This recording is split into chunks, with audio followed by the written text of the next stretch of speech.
Ba ba ba ba ran. Um, let's listen to random shit. Yeah. Guess that's not working. Da, da, da, Giving her this da, pain da. medication for so long. Yes, I was a stupid Yee. teenager and thought I was a hot shot from selling coke to my peers. The money was nice, but at the time it was more for social standing.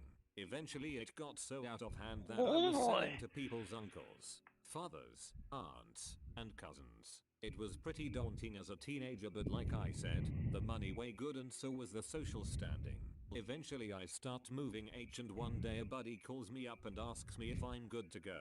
I tell him yes and ask him how much. He informs me that it's for his mom, that he doesn't live with, and we go through the whole dance of him calling her, then calling me, then calling her again to set up the deal. Eventually the amount and price gets set and I hop in my crappy old car to the next Me. town over to make the deal. Now I'm used to crappy houses. I live on the cusp of suburbs, city, and rural, so you see all sorts of folks in your daily life. But Okay, so this I one was need a to make special this little pop crap hole. open The best way and I just can set the scene up is the scene in Breaking guess that's Bad how when it Jesse works. goes into those M heads' house. But they weren't on M.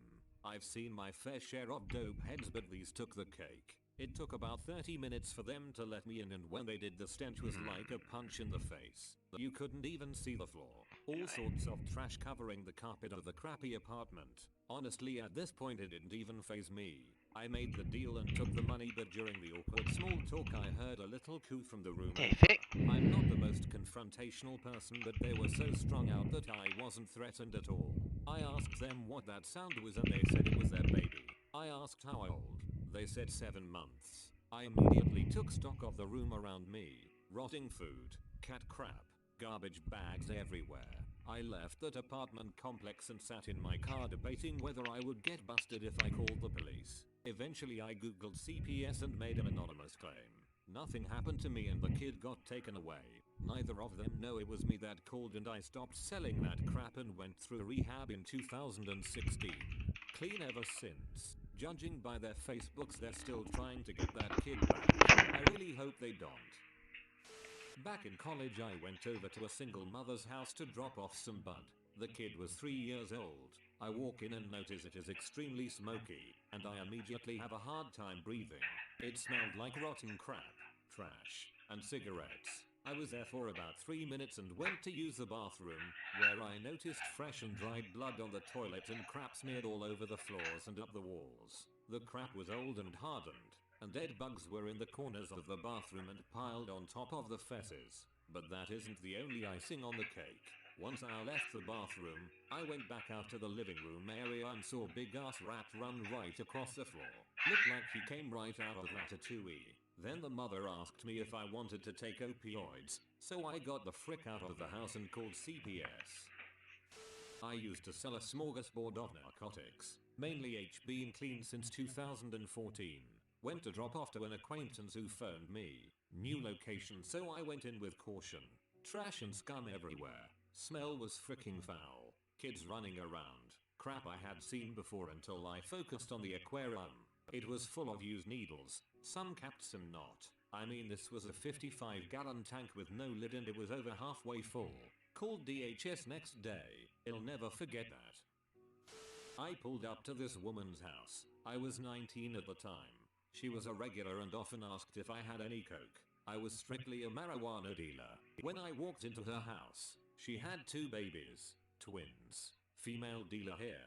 When I asked to use the bathroom, she said she didn't have running water due to money issues. There was a 5-gallon bucket in the bathroom to pee and poop in. This bucket was extremely full, not to mention the overflowing trash cans and tied off trash bags in the living room. I couldn't believe how gross her house was. I panicked. I called CPS and told them I was a family friend. I drove my car down the road a little and waited for the cops to show up. I watched them pull the woman out of the house in cuffs. She turned out to have H in her house. I still wonder about those twins today. I honestly think I know her. My cousin had twins and was on all three. A little over a year ago, maybe 2 at this point, someone called. She lost the kids, went to rehab and is trying to get her life together. If it is the same person. First, thank you. That was the kick in the butt she needed. Secondly, it appears to have saved 4 people's lives. I had a dealer who I thought was alright at first. Came on a little strong asking to play Destiny with me as we both had PS4. Eventually I started going round to his house for a joint before going home with my bag. This was fine at first but gradually became a bit of a living heck. He started screaming at his kids, they must have been 3 and 6. For anything. For walking into the room. For playing in another room. For making a loud noise. For asking a question. Even when they want a hug he's shouting at them, and even when he gave one he told them to stop being stupid and stop crying. This abuse extended to his partner. She was half his size and thin as heck. Not unhealthy thin but thin. It was just verbal but calling her an idiot. Screaming at her in the slow angry tone he took with his kids. Talking through his teeth and exploding at the end of the sentence. She hated it. You could tell. But she put up with it cause she didn't work and needed to support the kids who she loved. One day he got so mad he held her against the wall and started choking her. I stood up and shouted, "What the frick are you doing?" He caught himself and backed away. She slumped to the floor crying and he tried a pathetic attempt at damage control, telling her he's sorry but it's her fault and telling me the same. I left there and then never went back. Called social services and gave them the address. I knew they had been before but they won't have seen it happening. Not too long after the police were there arresting him for something. I assumed that SS saw the weed or something and called them, but I am glad they did. I feel like I should have done something as soon as the red flags began to raise, but there were unfortunately 2 things holding me back. 1. I was the only person that came round for joints, so he would know who called them, and 2. I really wanted bud. I was so bad for it, and I really spiraled knowing I was a slave to the addiction. Ultimately that helped me kick it. Been clean for years now. I am really proud of you. I am proud of the fact that you called social services, and I am immensely proud of the fact that you have been clean for years. I used to work at a chain restaurant about 4 years ago when I was around 21. There was a girl who started after me. Call her Ashley. Ashley and I became best friends almost immediately. She was almost 10 years older than me at the time, but you could not tell, especially by the way she acted. But at 21, that didn't really much matter to me. We used to sneak nips into work, leave work to get drunk and try to sneak back. Drank together out of work all the time. I knew she had a son that lived on the other side of the country that the father had custody of. She gave me some story about him lying, saying she was crazy, and getting her child taken away, and nothing she did could get him back because her ex was manipulative. I bought it. Eventually I found a better job, and that's about where our hanging out friendship ended. We always stayed in touch on FB. I got pregnant with my son around 23, and she had had 2 daughters in that time. So we agreed to get together and let each other meet our kids. I get to her house, and I see her walking up the street towards the house without her girls. The oldest was 2, I believe, waving to me. I get out with my son and I ask her, "Where are your daughters?" "Oh, they're inside," she says. She left her baby daughters home alone, locked inside her bedroom to walk a mile up the road to get cigs. Okay, fricked up. But I went inside anyway. Kept my son in his car seat next to me on the couch. I can tell she's absolutely wasted already, but she pours herself 2 root beer Smirnoff nips into a cup, lets the daughters out of the room and turns the TV on for them. The house was clean. That is what really threw me off. Like, it looked like a great environment. She sits next to me on the couch and places her cup in the drink holder attached to the couch, and we just start catching up. About 10 minutes later, her daughter says she's hungry. Ashley yells, "I just freaking fed you. Watch your trolls." I was stunned. Then the little girl climbs up on the couch and grabs the cup of vodka. I say, "No, no honey, that's not for babies." But Ashley stops me and says, "Oh, it's fine, it will probably help her sleep better tonight," and lets her 2-year-old daughter take a sip of her 100 proof alcohol. Now I am about to leave, getting my shoes on, and her husband comes in, who I also knew from the same restaurant where he still worked at the time. He flips. He says, "Ashley, have these girls eaten anything all day?" She said yes, she gave them grapes and cottage cheese. It was 7 p.m. She had given her daughters only a few grapes and a bowl of cottage cheese all day. I was done. I called as soon as I got in my car. The father has custody of them now, I believe. He moved out of state somewhere. Thank God, because who knows how they would have ended up. Breaking shit. Anyway, I'm gonna start this back up here in a little bitty bit. Once I actually figure out what I'm doing, I might just stay on. I don't know. I have a really bad habit of getting off and then not coming back. So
Too freaking laggy.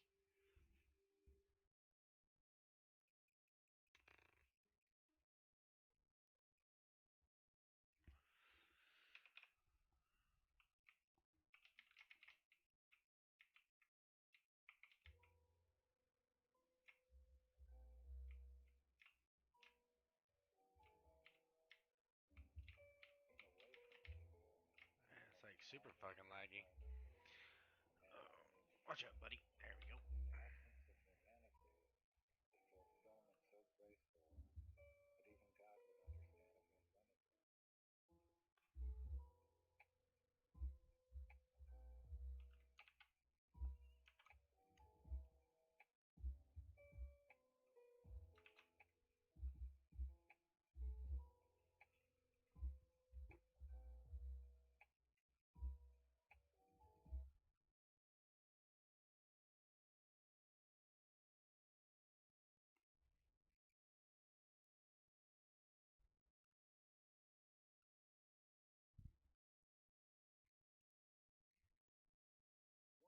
Real trick that companies don't want you to know. I used to work at a PC repair shop and had to call HP warranty support in India almost every day. Talking with someone using a script plus language barrier equals aggravating and time consuming. I learned that if you select the option for Spanish you get transferred to a call center in Texas. From there you can just speak English. Until one day you're sent to Mexico, then you're followed. Holy guacamole, thanks for the oro. Airlines sometimes have cheaper flights to distant destinations that change planes in your intended destination city. So if you are flying to Chicago, you might book a flight to LA, knowing it stops in Chicago, and simply get off and not board the second leg. There is a website called skiplag.com that is being sued by United for informing people how to take advantage of it. If you're going to do this, for the love of God, don't check any bags. Yes, that's part of it. You also don't book it round trip. If the only reason you are buying something is because it is on sale, you still aren't saving money. Mom. Why did you buy that machete? Mom. Because it was on sale. You know what is cheaper than a machete that is on sale? Not buying the machete. If you want to cancel a hotel reservation, but you're within the penalty period, call up, go online and move the reservation forward by a couple of weeks, a month, whatever. Just enough to get you out of the cancellation penalty period. Then call up, go online the next day and cancel the reservation. Nicer, smarter. Hotels will charge you and forward the balance to a future date, making it necessary to book another stay. LPT. Continue moving forward reservation for years on end until you take a vacation there. Bed Bath & Beyond coupons never expire. If you make a good faith effort to pay medical bills, they can't be sent to collections. Offer to pay $20 a month till it's paid, and the hospital or doc will often be willing to settle for half payment and closing the bill. Just get it in writing. There are lots of companies that if you order from them online and stop at the last step and leave, within a couple of days you'll get an email offering you a substantial discount on what you were about to buy at full price. I help set up site and cart abandon emails. It's usually more like 30-60 minutes after leaving rather than a few days, depending on what triggers you set off browsing the site. Buy cheap HDMI cables. They are just as good as the expensive ones. Well, to a point. There is a difference between a 50-cent cable and a $5 cable. There is no difference between a $5 cable and a $500 cable. Just because a store is branded as a certain company doesn't mean it's owned and operated by that company. For example, if you don't like Shell gas and decide to go to the XR down the street, Shell may still own and operate that store but fly Exxon's flag. They just pay Exxon a small fee to keep their branding up. My stepbrother used to work for a company that owned gas stations. He had a hell of a time when the BP oil spill happened. The store owners at BP stations were losing business when they really had very little to do with the actual BP company.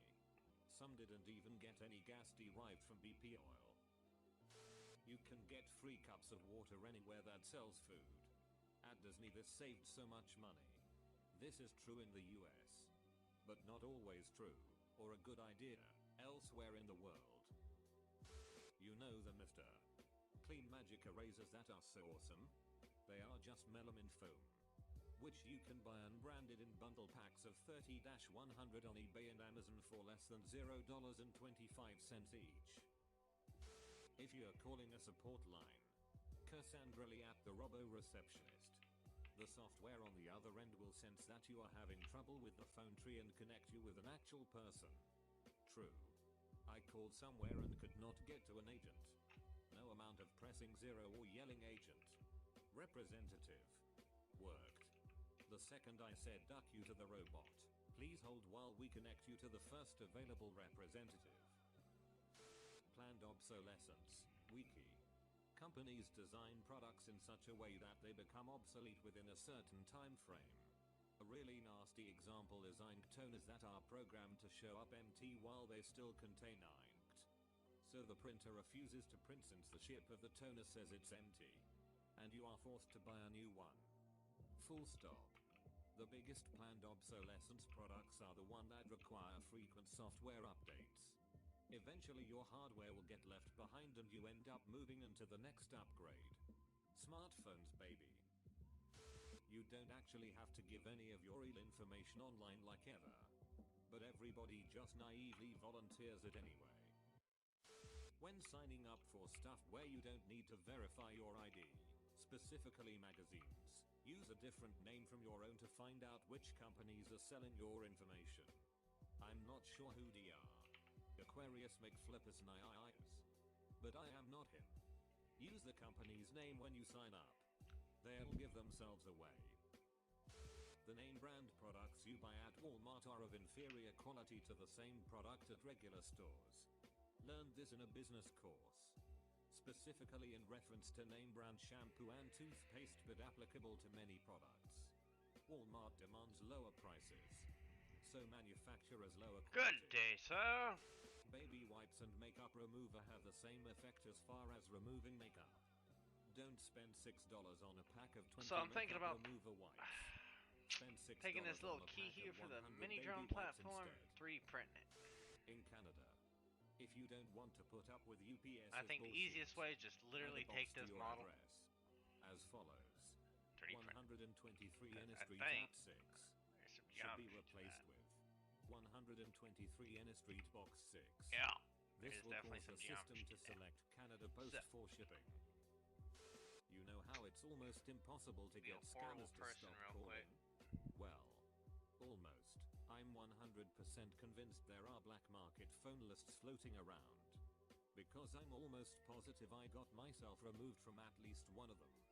Because practically overnight I stopped getting scam calls from a wide variety of different scams. And with one simple trick. Hold on a sec. I have to turn on the recording for the FCC. Obviously this only works in the US. But you could substitute your local regulatory agency and it would probably work just as well. The dude hung up so fast it wasn't even funny. And I never got any more calls from that scam and I stopped getting calls from different scams pretty quickly after I created this trick. Write companies letters. They usually give you free swag. Or at least discounts. I wrote Sega once a long time ago. They sent me the coolest Sonic and Knuckles t-shirt ever. The game had just came out for Genesis. I love that shirt. Edit. Snail mail works best. Handwritten or printed doesn't matter. Also don't be an asshole. At Macy's. I had a roommate who worked there. Oh, and nice. he said, if you tell them you found an item on the clearance rack, it is store policy to give it to you at whatever the discount is. Shave with a safety razor. You'll get a better shave. And you can very good blades for about 50 cents each. I've probably only spent about $20 on shaving in the last year. And of course, there's a subreddit for everything. Our Wicked Edge. Several airlines have a policy where you can cancel your flight ticket with a full refund within 24 hours of booking it. Most airlines' cancellation policies do not state this fact explicitly on the websites. For example, I've done a complete scan Lufthansa's and United's cancellation policies on their website but couldn't find this anywhere. Their customer care confirmed it on phone. This is particularly useful when you have to show make confirmed flight reservations to be submitted along with your visa applications. Schengen, US, UK, etc. need this. I've used this method several times for my visa applications to UK and Schengen successfully. If you stay at a hospital, ask for an itemized bill, especially if staying at a state or locally funded one. Reason for Okay, this: that's fine. hospitals like to sneak in hidden I don't know charges for about services you didn't receive, like what pelvic time exams today. when you went Just in hit me for a up, brother. broken arm. This can save you hundreds of dollars on your bill. I'm gonna be working on You cheese. do not need to pay for cable to watch TV. In most areas in the United States you can still use an antenna. Here is the website. Granted, it may be limited, but after the cost of the antenna it's free and without Wi-Fi. If you are a female and want a nice belt for a better price, go to the men's section. They have better quality belts for a cheaper price. Gatorade doesn't hydrate you as well as water. It's got electrolytes. It's what plants crave. Your cable and cell phone costs are negotiable, without giving anything up in exchange for lower rates. This is especially true after you become a customer for a few months. They'll give you a song and dance on why they're the best. But stay firm. If they don't lower your rate, you'll go with a competitor. I don't know where you live, but the cable company here has no competition. I used to work at a call center that handled people canceling services. We were paid based on how many people we saved from canceling compared with the total number of potential saves. However, certain times customers didn't count as potential saves. These people we just needed to get off the phone ASAP. If you want to cancel a service you want to not be a potential save. To do this, I suggest stating that you are moving to another country. Canceling cable? Say you're moving to the United Arab Emirates. It'll take 2 minutes. I used to work for a gas station on the side. When our tanks were filled, the truck would go down the street resupplying all of the stations. People itch about gas being bad from one brand, but it all came from the same refinery. Generic store brands of medication contain the same active ingredient as the name brand. The only difference is binders and fees. There's no reason to not try the generic brand first. There are tons of free services that give you the ability to create a throwable email. Disposable email so you can sign. Confirm the email without having to use your own email. Edit. One that I'm using regularly is dispostable.com. From the old team that was managing Maninova. I had a locksmith tell me that I could not program my own RFID chip key using 2 original keys and my Jeep's computer, and that I either had to have him do it or pay even more at a dealership to have them do it. And buy a chip key from him for $30. I knew better. I bought an $8 chip key off eBay. Programmed it myself using instructions online. The seller also sent me programming instructions, and had it physically copied at that same locksmith for $2. Also, there were instructions in the Jeep's owner's manual. Note, the way the computer programs the key is that you basically insert the first original key, turn the ignition on, then the second original key, and then the new key that then gets programmed. I also had an on-chipped key that I had made earlier, just open the Jeep's doors, and take that key to the chipped blank key to fool the Jeep's computer into thinking that the chipped key was being inserted. Locksmith would have charged me upwards of $80 when I did it myself for about $12. Locksmiths hate me.